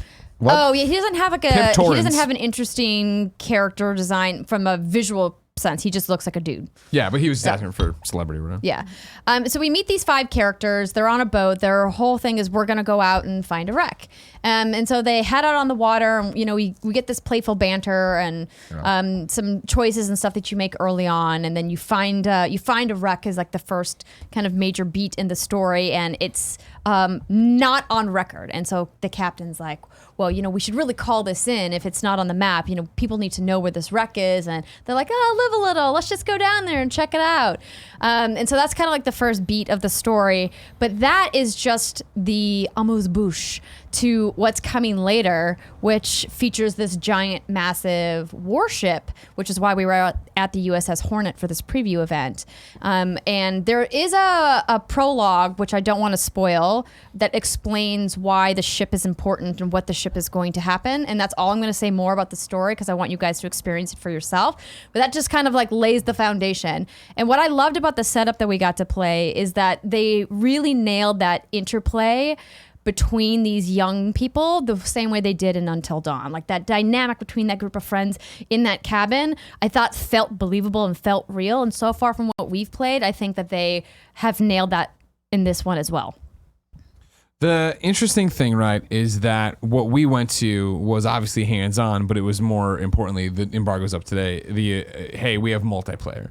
And so, right, what they showed was shared story mode and then movie night mode. Shared story mode is 2 players online, and you're playing the same story. You jump around perspectives and stuff, but it's the same story, same situation, but then you're not always, but most of the time doing different things. And so what's awesome about it, I didn't fully get till the end. Right, because playing it, coming off of Until Dawn, right, a game I think everybody here loves, right, Supermassive, it was a great game, and again, they nailed it. The pacing felt weird getting going in this one, of there being downtime, or is it like, because it does pop up of like your friend is deciding, the other player is deciding on what to say, so it'll be downtime, and conversations then feel more drawn out, and like, because you're doing we know what it's like to pick our choices, but to wait for someone else on the other side of online to pick a choice that we can't see is okay. That feels weird. That I thought it made the conversations feel stilted. See, I didn't find that. Maybe because so Greg and Joey were playing together, but I guess if you have a partner that is processing the information at a different speed than you are, then it might make the gameplay feel a little bit one-sided. I was playing with Alessandro from GameSpot, and there were a couple of moments where there was a hesitation. So for example, in our playthrough, I was playing as Conrad and Julia in the opening moments, and he was playing as Brad and Alex. And so you could see him like moving around on the other side of the boat, doing his conversation, looking at things in the environment, and then I was having a different conversation, looking at different things. And so what's really neat about what they've done with this 2-player mode is that each player has their own section where they control all of the decisions and control whether they find a secret, whether they pick up the right piece to unlock a clue. And then you merge your stories back together, and then you're in a scene together where one character is being controlled by your friend, and then they get to choose.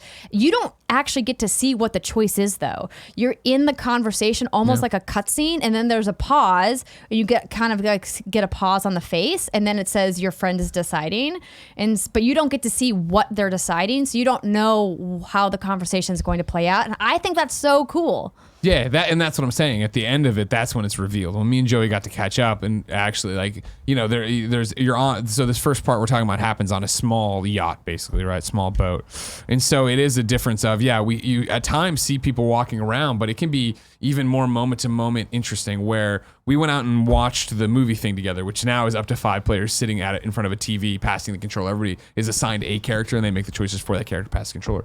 But it was Joey's first time seeing what my character got to see, which was talking to his brother. I brought my brother on this trip to meet my girlfriend Julia for the first time. And the brother goes to put away beer, and my character brings out an engagement ring in his hand. And he's like, yo, by the way, bro, I have a question for you. Like, you know, it's a big life decision. And the other character, the bro who's putting away the beer, is Joey. Joey doesn't get to see my character bring out the ring. It's her putting away the stuff and her picking the choices. So it's him being like, I gotta talk to you about life and this choice I have to make. And from the other room, Joey gets a pinwheel of what to say, and she's like, it's not that hard. Like, listen to your heart. Not thinking, like, her character thinks that we're talking about med school when my character thinks it's about this engagement ring. And so Joey didn't see that, and I didn't know she wasn't seeing that. So it wasn't until we were watching later that you got that. And in the same way, you know, I was playing as Conrad on top of the boat with the captain. The guy who wants to get engaged and his girlfriend go underwater. Right? They go diving into the wreck.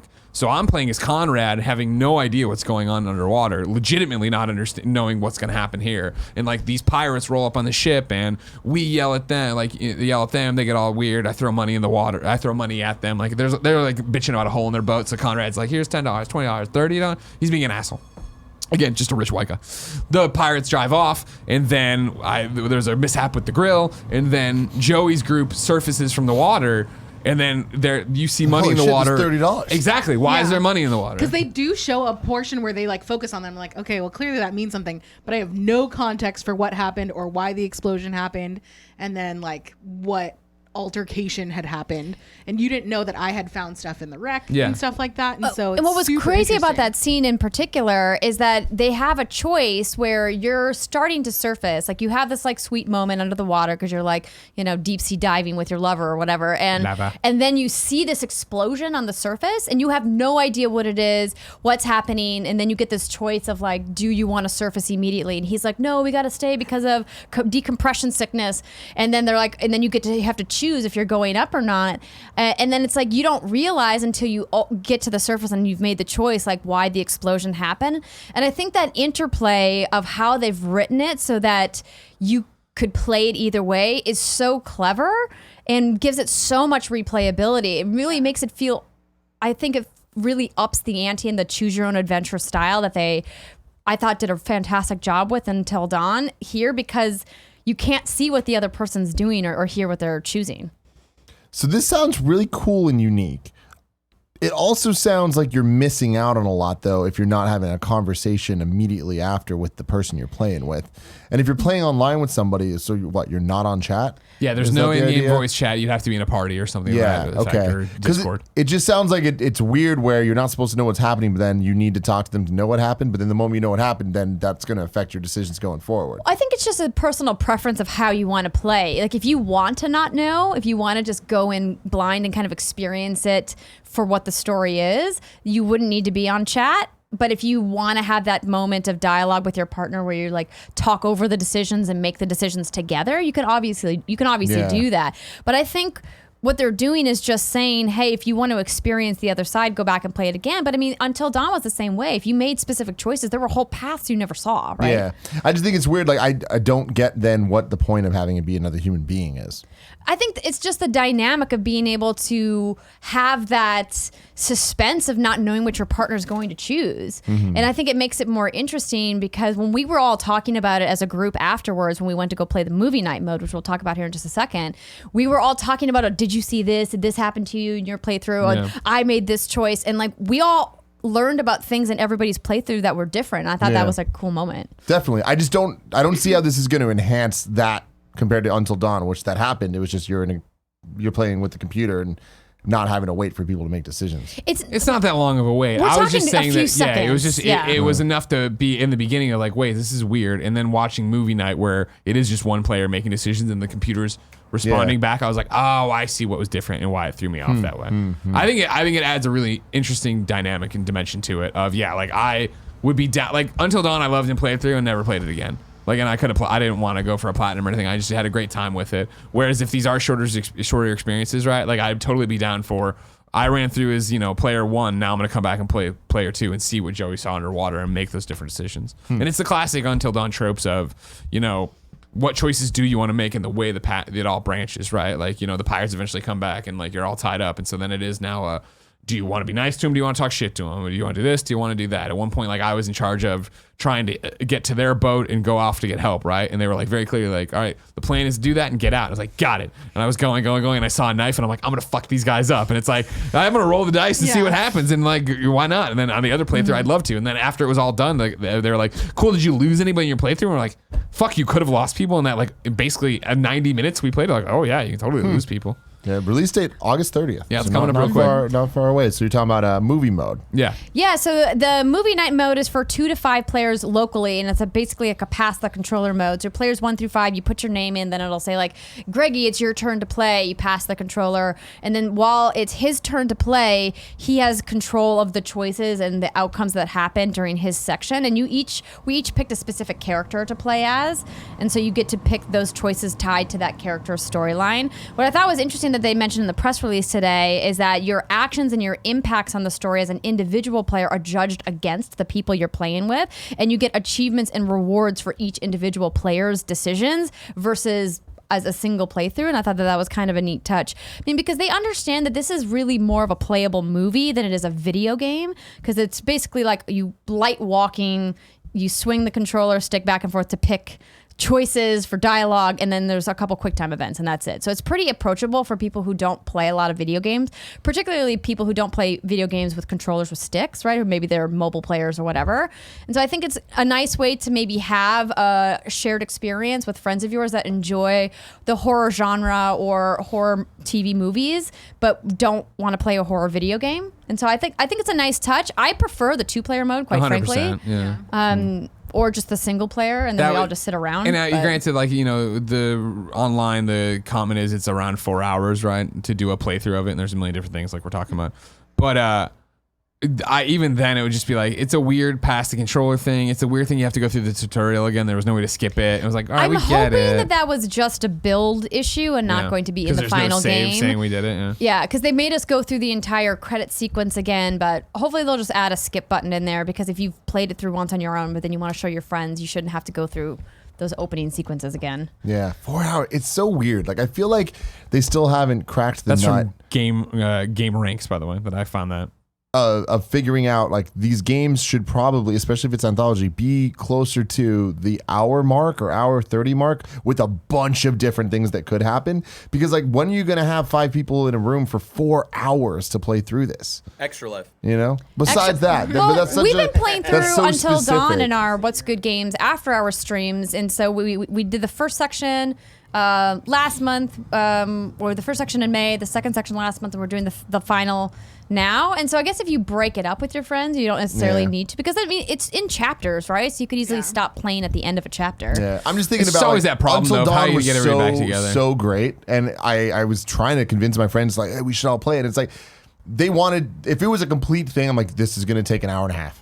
Like, let's just, it's like watching a movie, but we're all interacting together. They totally would have done it, but it's like, no, it's a whole video game. We might need to break this up over multiple sessions. Like, you lose the people that you're talking about that aren't traditionally It's gamers. the normal thing where I feel like you do it and you pass around, and even if you don't complete it, they got to experience and see it. They don't really care how it ends. That's why I think, though, one-on-one online thing makes more sense. I am interested to see what it would be like to play it solo now, because you can still play it solo, obviously, but if what part am I getting, right? Because, like, I was player 1 online with Joey, and I definitely felt that Joey's underwater segment probably seemed more interesting than what I was doing. Not that I was bored up there, but it was like when she came back up and I was like in the ship, I'm like, oh, fuck, that sounds awesome. I was just talking to her and I was choosing if I wanted to hit on her or not. You know what I mean? Like, I got way more like story lore clues than I think you did. Yeah. But then you got more context for the next scene of why things are happening, where I was like, I don't know who these other people are. Where do they come from? Yeah. Right. So yeah, I'm interested to see how they merge those, or what the single player like path is, because I do think that, I don't know, I guess it would be interesting to see what it was. I mean, ultimately, if you want to see the entire story, you're going to have to do multiple playthroughs, but I think they set up that expectation with Until Dawn. And it's just more emphasized here because they needed to split the narrative to make it compelling for 2 people to play at the same time. Yeah. I think it's a really interesting way for them to diversify what they were doing instead of just doing essentially the exact same formula. They're doing something different. I think they could speed it up, to your point of like make it shorter, if they had taken out less of like the secret and collectible things, because you're encouraged to explore, which takes time, by uncovering these, this secret, you've now unlocked a premonition that could potentially unlock an option in the story later on. And so you want to explore some of that stuff, but that exploration element is what makes it probably double the length that it would need to be if there was no walking around at all. Yeah, it's interesting. I left high on it. I want to play more of it. It's good. I did think it didn't look as good as Until Dawn graphically. I didn't think the faces looked as good as they did Until Dawn. And again, this is a multi-platform game, so I'm sure that's where the things come. And it's also not final code. We need to make that caveat, so we don't know exactly what it's going to look like. And there was popping and stuff, so it's just like, okay, cool. But like, I don't care. Like, I'm in it for the story and the adventure and the choices and see how they all play out together. But yeah, Until Dawn looked beautiful. Yeah, exactly. Yeah. And so it's interesting they're doing so many of these. This anthology business, right? I hope them it and going works. all from the It's a curator. great idea. Yeah. Next up, Call of Duty Modern Warfare. What do you guys got for me in that little book? Well, let me pull up my judge's notes. Went and saw Call of Duty Modern Warfare at E3. Embargo's always lifting. Who knows what's going on? One of the things they showed there, Tim, was a 2v2 gunfight mode. So the idea here is that you partner up with somebody against another team of 2, and then you're put into different areas that you then go and fight. We played in what I forget the official name is. King, the interior of a warehouse. So there was it was like a warehouse, obviously, and then like wooden hallways on both sides, this little structure in the inside, right? You both start on opposite sides of the warehouse and then need to kill each other. The thing that's cool about it is that they give you the weapons every time. So this isn't like you're coming in with a loadout like, all right, it's pistols and knives. All right, it's rocket launcher and shotgun. All right, it's this, that, and the other. And then it's a countdown clock. It starts and you just fucking go. And you have to kill the other people. I brought in their actual thing because I wanted to break out the high level like I did on Games Daily, right? So it's two teams with 2 players will face off against each other in a fast-paced firefight. When the round starts, you'll have 40 seconds to locate the other team and defeat them. If no one is killed in the first 40 seconds, then a flag will appear in the center of the map. Players will need to run to the flag and defend it for 3 seconds to get the point. Awesome. If no one can defend the flag within the time limit, the team with the most health wins. Last team standing gets the point. The first team to 6 points wins. You will not need to create a class. All weapons and equipment selection is handled by the game mode. Also, you will not be able to heal after being shot. All players have a set amount of health. The maps played at the pre-beefs were King, Pine, which is the exterior of a dense forest, and Stack, a desert container yard. I'm not a Call of Duty guy. I'm definitely not a Call of Duty multiplayer guy. I've already talked about Modern Warfare, where I think the single player story seems interesting, and I'm so in for this to be party modes. Like this was it was me and Brandon Jones, and I forget who we were facing off against, but it was tense. It was fast. When we did fuck up, it was like, okay, cool, get back out there. And then when we like started getting into the mind games, because they're small areas on purpose, right? And it is just that it's a shotgun or whatever and a rocket launcher, and so it would be trying to bait the other person, come around and just fire the rocket off, and then try to flank them over here. And then it was awesome. It was so much fun to be in that like frantic thing. And then it did come down to the flag a bunch of times because the time sounds awesome. 40 seconds, and then the flag comes to bait everyone out. That's great. Yeah. These are quick. The way they were describing it is almost like a fighting game matchup, like very, very quick. You just get in, you get out, because some of these Call of Duty matches, kind of feel like you're just like endlessly respawning over and over again. And I like that you don't pick anything. You don't have to look at your loadouts. You don't have to pick your weapons. It's an even playing field for everybody. And the maps that we played, the interior of the warehouse was very close quarters, whereas the forest, while still not a giant map, provided a little bit more strategy. And that's where they gave us the rocket launcher. And it's so frenetic because like you get a glimpse of somebody and you immediately just start firing right away because the time is ticking. Yeah. And so you're forced to engage right away, and it's just such a fun addition. And I'm so glad that they brought this on because it iterates on the traditional Call of Duty modes that we've seen of the past in such a different way that it's going to bring people like Greg and I back to the table to be like, hey, let me rediscover this, Yeah. Yeah, because there's just that. It was just that energy of it and how fast it was. I know we keep saying fast, but how fast it was. Because you'll start and you'll move and you'll see people at the other end of the screen, right? Yeah. But if it's pistols and knives, what are you gonna do, right? So you have to you see them go one way, you cut that way. Then are you gonna wait for them, or are you gonna go try to go and engage? So wait, is the weapons that you get I know they're always the same, but is it random or is it like based on whatever level you're on? I'm not sure. I think it's. I don't think it's based on level because I did have rocket launchers in the warehouse because I don't think I ever played Forest. I think me and Brandon only played warehouse. But I think it's the game doing it, so I would imagine the game has specific pairings it wants to give you. I don't think it's just like totally random where you're gonna get like frag grenade and stun grenade. Fuck shit, it's a shitty match. But like. That sounds fun. Yeah, right. But that's the thing is, it reminds me so much of like GoldenEye. Into a punching match. Prox only, right? Exactly. Yeah. Oh man, that's cool. Yeah, it was really, really cool, and I can't wait to play more of that. And the 2v2 dynamic is really interesting because you really have to strategize. Are you going to roll together? Are you going to split up? Brandon and I would go to different sides and engage out, right, and try to get them, try to flush them to center, call it out. That was the thing. We're screaming at each other on where people are. This reminds me of in Halo 2, there was a match type that got really popular called Shoddy Snipers. Yeah. There was 2v2, and one person would have a shotgun, one person would have a sniper, and like that just set up such great on Ascension, baby. Let's go. So cool. Let's go. That sounds great though. Yeah, it was really fun. And then they announced that the full multiplayer reveal will be happening on August 1st. Yeah. Cool. Yeah. Coming soon. Any more Call of Duty stuff, or can we move on? No, because the other stuff we saw, we can't talk about. Super fast mode, super fun to shoot. Yeah. There you go. Sea of Solitude. Ooh. Yeah, quite a pivot here in tone. So Sea of Solitude is a small little indie art title from a team called Joy May Games. They first really kind of debuted it in earnest at EA Play last year, and then Cornelia Geppert, who's the lead writer and the head of the studio, was back at EA Play doing a bunch of interviews this year, and she's done a ton of press. So I've known Connie for several years. She's been a friend of mine in the games industry, and I was just really personally excited for her that they got to finally launch this game, because this game is such a personal experience for her. Even at the very beginning of the game, there's a screen that comes up that says this is a story about loneliness and despair and about mental health, and there'll be these very serious themes that we discuss, almost like a trigger warning at the beginning of the game. And the journey that the lead character Kay goes on chapter by chapter is essentially her confronting these demons or these monsters in her life that represent different things. One is her own personal monster. One is the monster that her brother becomes, and the monster of her parents, the monster of an ex-boyfriend. And the stories of them are each very different, and how they affected Kay's life, and how Kay kind of needs to clear this corruption from these chapters.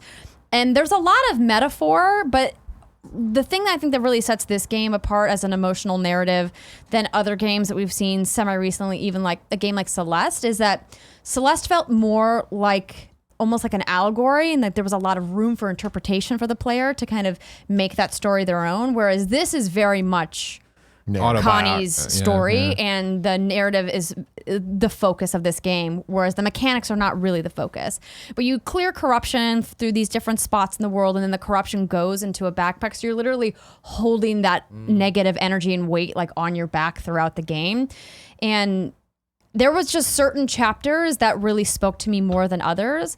One chapter I actually just full on started crying during, because it was like, it reminded me so much of something that happened in my own life that I wasn't expecting. I hadn't thought about this moment that had happened for a really long time. And then the way that it represented and manifested in the game was just really powerful. And I think that's why it's been such a divisive game critically, because a lot of people don't know how to feel about this, because the gameplay elements are very basic. The puzzles aren't difficult. The traversal is just like very simple platforming. I really love the art style and what the animator did, but I think some people are upset that the gameplay isn't stronger than it is. But that didn't bother me, because I think I went into this knowing it was going to be a mostly narrative experience.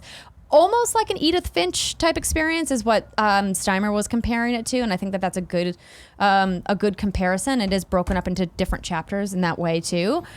So it's her story, and it's her confronting her demons. Mm-hmm.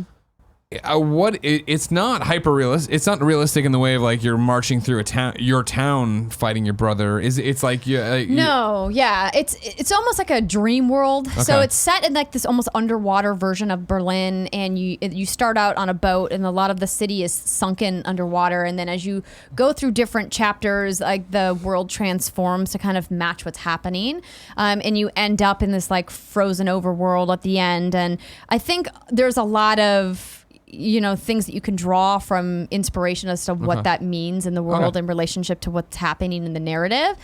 And I'm trying to speak about it vaguely because I don't want to give it away, because it is such a heavy narrative experience, and so I don't want to go too much into detail about what happens. It reminds me from the description you're giving of like Papa and Yo. Remember that? Yes, right? That's another good example. The kid with the giant monster that represents his dad's alcoholism, right? Which is again autobiographical. Like that sounds interesting. Yeah, so I really enjoyed my time with it. I played it in a single night. It's just a few hours. I would say maybe like anywhere from 2 to 4 hours, depending on how fast you explore. The one thing that I think they could have just left out altogether is they put a collectible system in, and it didn't really make sense to me, because this is not something I want to go back and play again just to get the collectibles, because it was such an intense experience. But there's like these seagulls that you shoo, and then I like that the seagull goes up and then it lets you see the overworld. But I think the idea of like collecting 39 seagulls or whatever it is throughout the world it just felt like a miss, because that there's seems really like a mashup, right, of two ideas. Yeah, there's not really a sense of a need to explore, though I do love the way that they designed the world in this game, but it's not like you're going to go find like a treasure or an item or something around a corner. And then they also have Seagulls of Solitude. Exactly. Hey. And then they have a message in a bottle system going with the Sea of Solitude theme. But the messages on the bottles aren't particularly poignant to the overall story, and so I think like they could have just scrapped the collectible system, and the game would have been better for it. Stronger, yeah. But overall, I thought it was really powerful. I think games like this are very difficult to make because these issues of depression and loneliness and mental health and the conflict that we have in our interpersonal relationships and all the emotions and feelings that come along with that are inherently going to be difficult to make into a video game. And that's why I feel it almost feels more like an interactive story or an interactive piece of art than it does a game in that sense. And that's why I feel it's like such a different style of experience than a game like Celeste that also had a big emotional impact on me. But you recommend it? Yes, absolutely. Definitely recommend it. I mean, it's like I said, it's a smaller game. I think it's $14.99. EA provided me with a code to play the game. I'm not sure. I'd have to look at the platforms you can get it on, but I think it's on all of the platforms. PlayStation 4 for sure. That's what I downloaded it to. Yeah. So I played it on PS4. It's just you're not making choices, are you? It's just there's no narrative branches at all. You're almost like observing the story more. The gameplay really comes from you walking through the world and then clearing corruption from certain areas, and then when you clear the corruption, you unlock almost like a ghost of yourself that shines a light through the monster that's blocking your path ahead.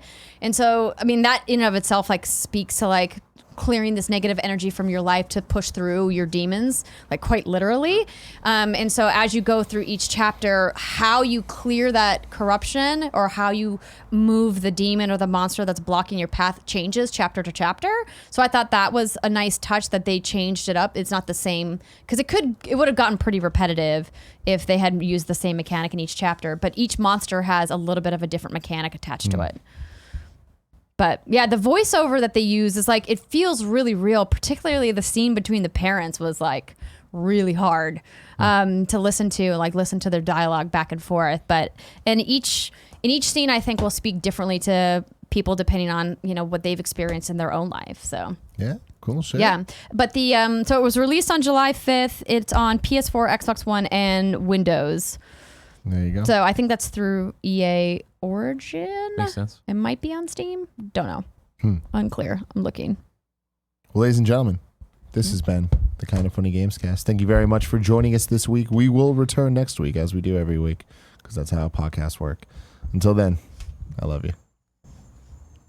Now it's post-show time, baby. Post-show. Let's post it up. Can I get that chittity chat, please, Barrett? Who likes doing post-shows? There we go. We like doing post-shows. Rebecca1313 asked the big question about Sea of Solitude. Does it have an easy plat? PlayStation 4 trophies. Brian, of course, today tweeted about this, actually, and he said, yes, with the exception that the collectibles have no way to be tracked in game, so that's like annoying. Yes, they do. It says... Maybe I'm thinking of a different game then. I'll check what he says. Oh, well, I mean, it says like you collected like 18 of 30 messages, or you've shooed this of many pigeons. I think maybe he means like... I'm short a bottle, and I don't know which one I missed, because it's not like bottle 18's crossed out or some shit. Yeah, Mike L says it's a 2 out of 10 platinum difficulty. But honestly, the problem is I don't want to... It sounds like a game I want to play.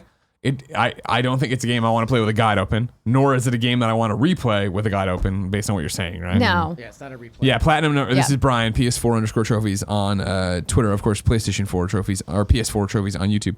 Platinum number 256, Sea of Solitude. I enjoyed this 5-hour game, parentheses, 6.5 out of 10 review score for me. Collectibles is the sole challenge, but only because there isn't a tracking screen / menu. Seriously, and then a mad face. Kebab says, Tim, have you listened to the soundtrack for 2019 Lion King? No, I want to watch the movie first. Yeah, you got to like experience that all together. Yeah, and it's getting good reviews. It is. Oh, I'm really? very excited, man. Yeah. I saw very meh reviews. Really? Going around. Yeah. I haven't seen anything less than like. Excellent. Man, it's Lion King. Gotta love Lion King. I'm gonna be weirded out by the talking animals that look like real animals. I finally. It was Imran yesterday. He did a quote tweet right of "Wow!" exclamation. This looks awful! Exclamation. And it was the clip from Jimmy Fallon or Jimmy Kimmel, and it was them walking and singing. And I was like, "Ooh, that doesn't look right." Yeah. Ignacio, we don't know because we didn't get to play the single player. I imagine what they'll do is probably pick the more action-based sequences for the single player, or sirens are on our end. Or they'll give you the option to play from one perspective for one playthrough and then play from another perspective. That's the big question, right? And that's what I was talking about with the movie mode of like we got people's different things as we pass the controller. So yeah, for player 1, am I going under the sea? Because that seems like more interesting, more plot point. So I would assume, but that's what player 2 did in the actual 1-on-1. And was it clearly horror though? Was it definitely Oh, yeah. intentionally? Yeah.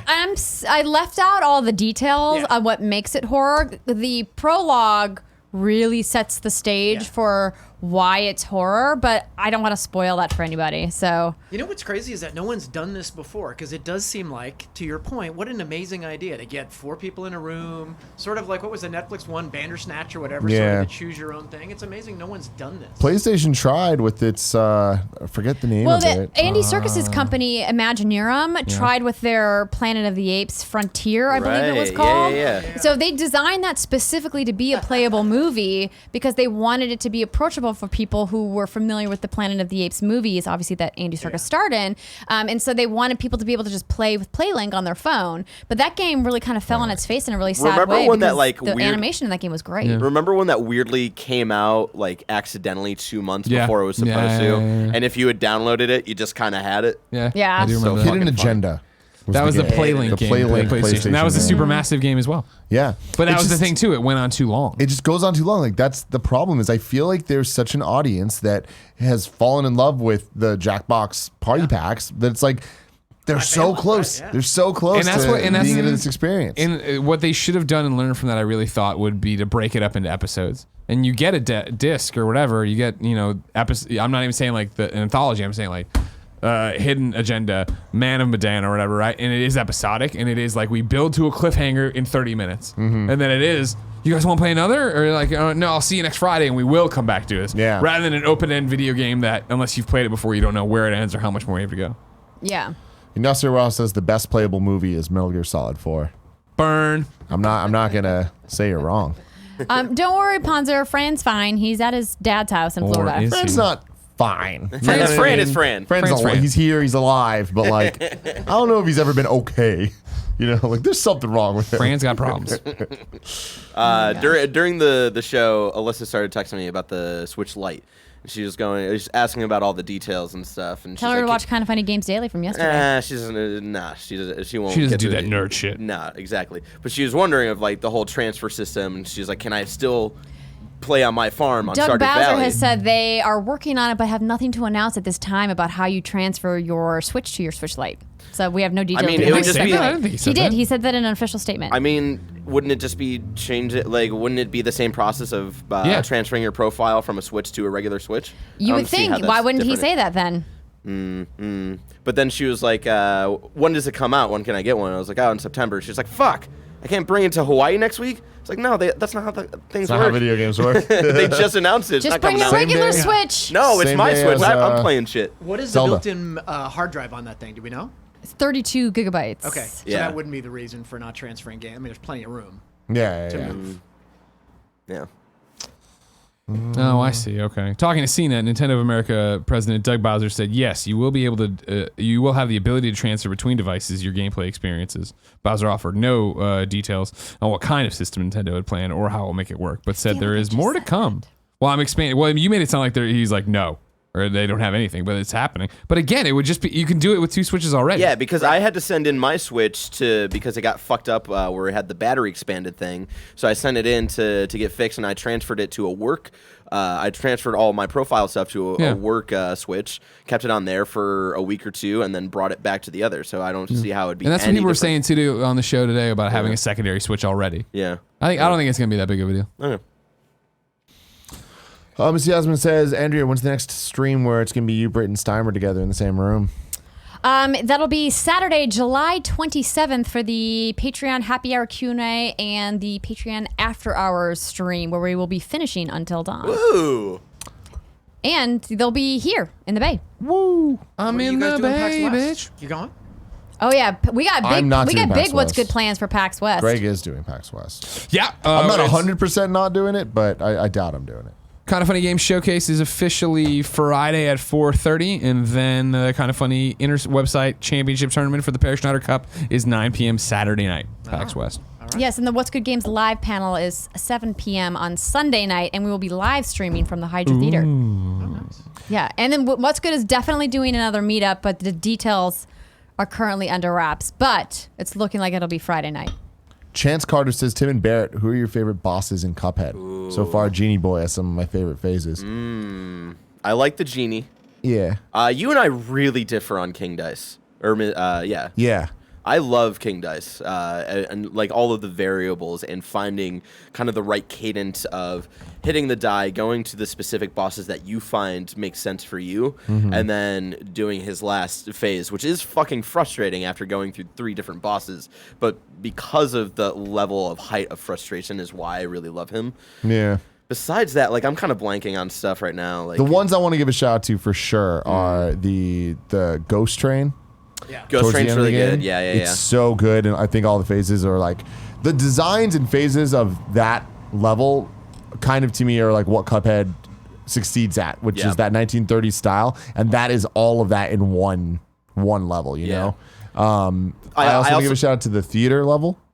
The theater level. Oh the woman the 3-act play that happens, that was and the cat and mouse one. That's a good one. What is that dev working on now? Do we know? What are they doing? DLC. Just DLC. And Teslas. And a Netflix show. Not really. Netflix show. I'll also shout out the Devil boss fight, which like brought me back weirdly. A completely different game, but somehow related, is the Devil boss fight in Guitar Hero 3, where you think you're gonna you have all these different phases, and then there's the really hard one near the end, and once you get past that, you know it's good for the rest of the time. And that the Devil in Cuphead has kind of that same cadence of like it gets kind of hard at the beginning, and it gets really fucking hard, but once you get past that hard part, you're like, I got it. I'm gonna fuck you up, Devil. Yeah. Gotta love it. Through the fire and flames, man. Devil. Through the fire and flames. I remember when I was competing in Guitar Hero tournaments before I got cast in the Rock Band reality show I was on. I was like the queen of the circuit at the Big Wangs in Hollywood, where they would do the tournaments every Tuesday night. I'd won like so many times, and then this out of the blue, this kid comes in, and I could beat him on almost any other song, but if the guy who's running the tournament picked Through the Fire and Flames, that was like my kryptonite. It was like the one song I couldn't do because this kid had the 2-handed struts at the very beginning down to like a fucking science, and like I was just like I couldn't do it. Every other song though I crushed, but that one song it just was my nemesis. Through the Fire and Flames is fucking bullshit. I've never beat it on expert. Yeah. Never. But I beat it on hard. Even on hard, it was fucking hard. So I've only beat it a hard. couple times. Devil going down to Georgia though, I fuck with. Yeah. That's a really fun because it's really just the fiddle sections that were challenging, right? Yeah. The rest of that song's pretty fun. Yeah. But then because it's in the battle format, and they depending on what the Devil gets to like fuck with your track, like you could get really fucked over really easily. God, I miss that game, but I don't at the same time. Oh, dude, I would play Knights of Sidonia on Guitar Hero 3 right now. God, Guitar Hero 3 man. Fuck yeah. Woo! So and Painted good. Black was so So fun. so good. All right, well, ladies and gentlemen, this has been the Kind of Funny Games cast. Thank you all for hanging out with us. We'll see you tomorrow. Twitch.tv/Kind of Funny Games, 10 a.m. Kind of Funny Games daily.